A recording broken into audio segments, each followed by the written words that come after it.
રાજકોટ શહેર ભાજપના વોર્ડ પ્રમુખની જાહેરાત બાદ ક્યાંક ખુશી તો ક્યાંક નારાજગીનો માહોલ જોવા મળ્યો.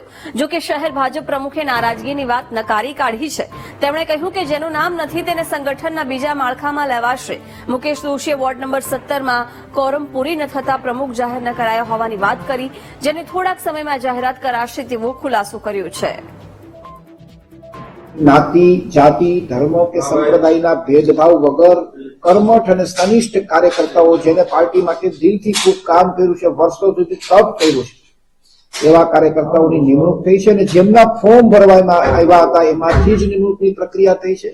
એટલે જ્ઞાતિને કોઈ ચોક્કસ જ્ઞાતિને વધુ પ્રાધાન્ય આપવું અથવા કોઈ ચોક્કસ જ્ઞાતિને પ્રાધાન્ય ન આપવું એનો આ માટેનો કોઈ પ્રશ્ન જ નથી.